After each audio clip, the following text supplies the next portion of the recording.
அன்பான நாவல் மைண்டு நேயர்களே, ஆன்மீக அன்பர்களே, கடந்த 3 மாதங்களாக இந்த சேனலில் பதிவு போட முடியல. ரொம்ப வருத்தத்துக்குள்ளானது. நான் ரொம்ப சங்கடப்பட்டேன். அதனால் இந்த மாதத்திலிருந்து உங்களுக்கு தொடர்ந்து ஆடியோ பதிவாக தான் என்னால் செய்ய முடியும். பொருளாதார சூழ்நிலை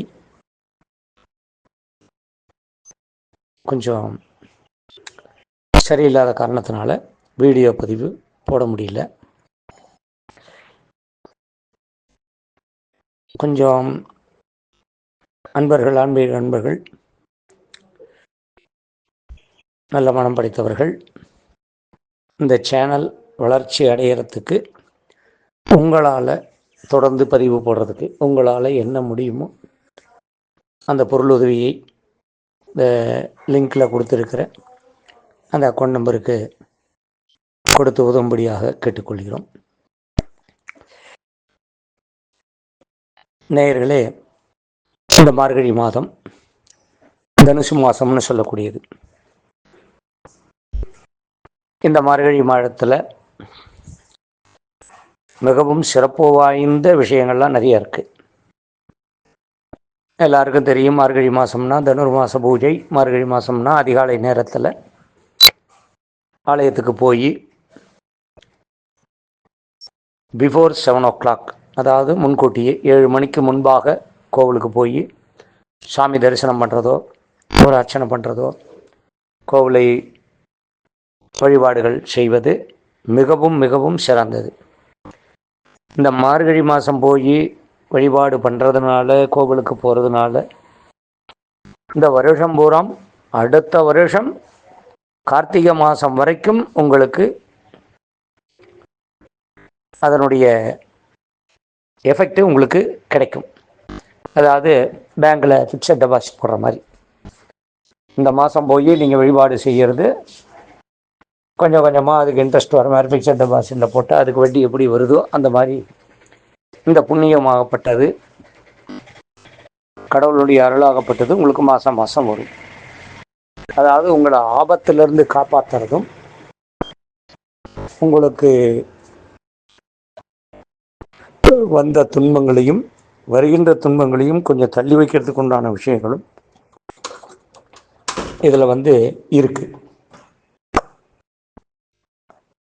இந்த மாதம் நான் சொன்னேன் தனுசு லக்கணம்னு சொன்னேன்.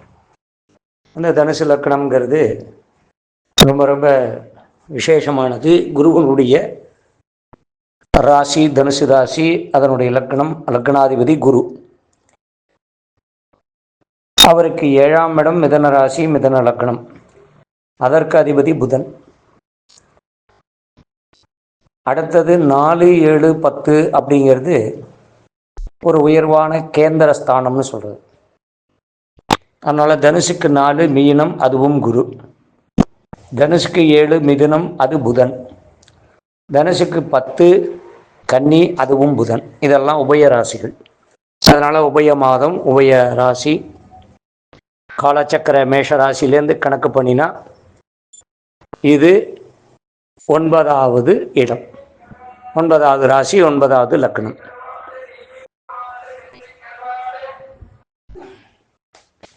அதனால் உங்களுக்கு அதில் வரக்கூடிய அத்தனை விஷயங்களும் உங்களுக்கு சிறப்பாக இருக்கிறதுக்காக இந்த மார்கழி மாதத்தில் ஆலயத்துக்கு போகிறது சிறப்புன்னு அதை வச்சு தான் சொல்கிறோம்.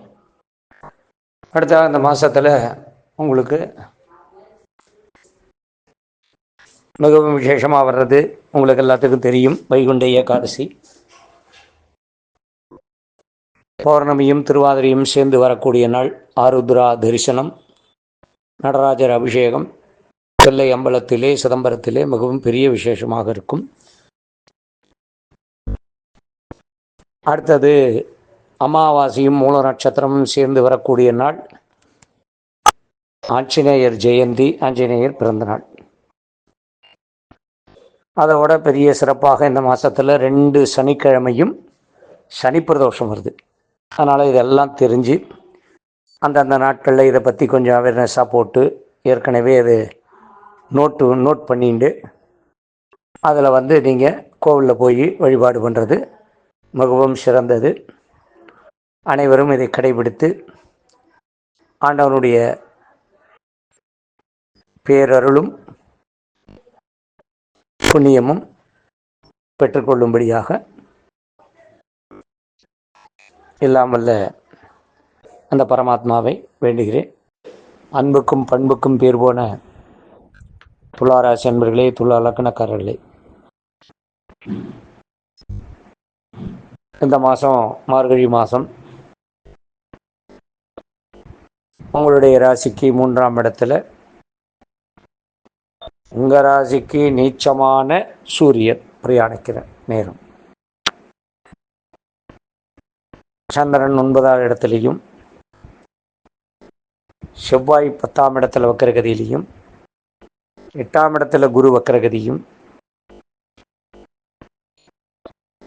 மீனத்தில் ராகுவும், கும்பத்தில் சனி பகவானும், உங்களுடைய ராசி அதிபதி சுக்கிரன் மகரத்திலையும் கும்பத்திலையும் மாற்றி இருக்கிறதும், 12ஆம் அதிபதி புதன் 2ஆம் இடத்துலையும் 3ஆம் இடத்துலையும் பிரயாணம் பண்ணுறதும் இது கிரக நிலை இந்த மாதத்துக்கு.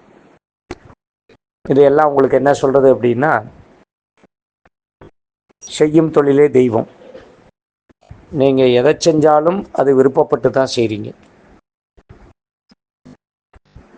அதில் மாற்றங்கள் வேணும் அப்படின்னு நினைக்கிறதெல்லாம் ரொம்ப கம்மி, குறைச்சல். அவரவர்களுடைய ஜாதகத்தில் சில குறியீடுகளை வச்சு தான் உங்களுக்கு அந்த மனத்தடுமாட்டங்கள்லாம் வர்றது. மற்றபடி பார்த்துட்டிங்கன்னா, ஏதாவது ஒரு விஷயத்தை நீங்கள் எடுத்தீங்கன்னா அதை அந்த விஷயத்தை நீங்கள் செஞ்சே தீரணும், செய்வீங்க. என்ன அப்பப்போ உங்களுக்கு நீங்களாக மனசில் உங்களுக்கு ஒரு தடுமாட்டத்தை கொடுத்து நம்ம பண்ணுறது தப்போ அப்படிங்கிற மாதிரி ஒரு சின்னதாக ஒரு கலக்கம்.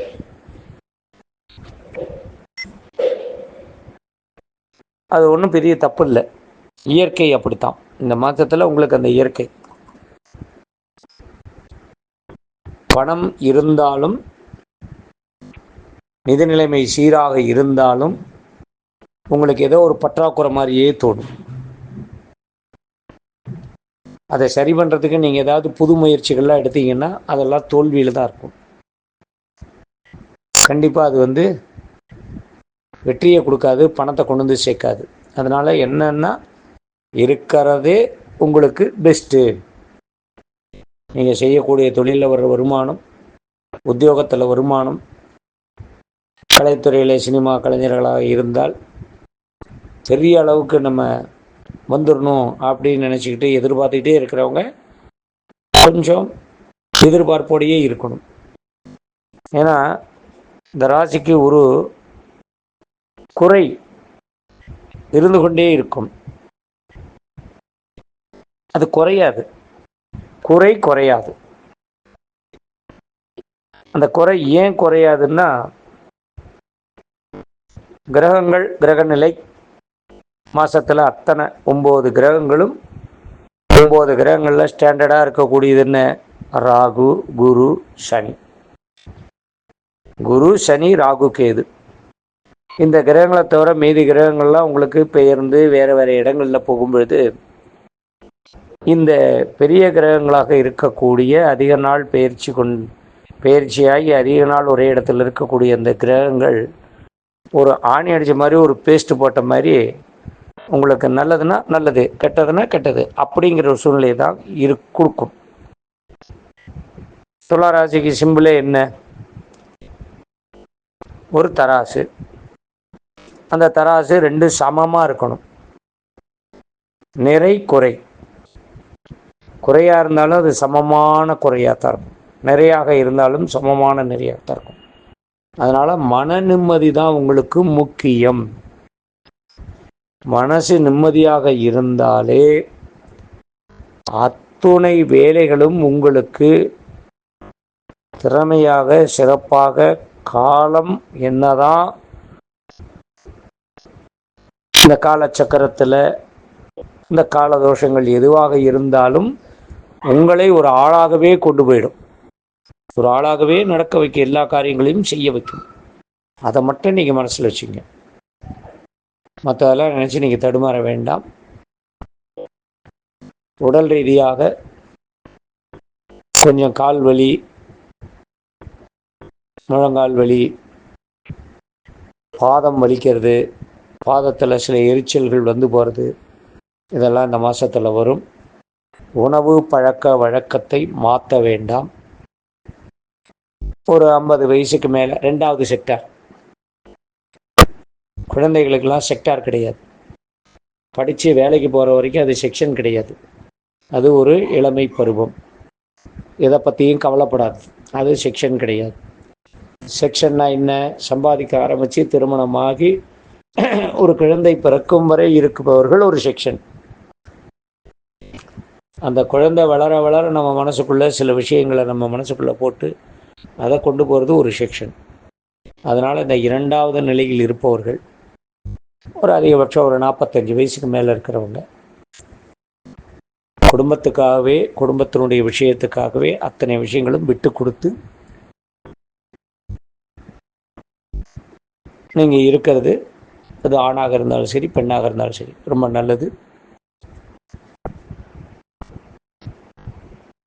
வயதுக்கு மேலே இருக்கக்கூடியவர்கள் மகனுக்கோ மகளுக்கோ திருமண காரியங்களை இந்த நேரத்தில் செஞ்சிடலாம், எடுக்கலாம் அப்படிங்கிற மாதிரி ஒரு சூழ்நிலை உருவாக்குங்க. உங்களுடைய நேரம் நல்ல நேரம் குருவினால. ஏன்னா குரு வந்து உங்கள் 2ஆம் இடத்தை பார்க்கறதுனால உங்களுக்கு தனிப்பட்ட முறையில் சில விஷயங்களை குரு பண்ணாட்டாலும் குடும்பத்துக்காக சில விஷயங்களை பண்ணுவார்.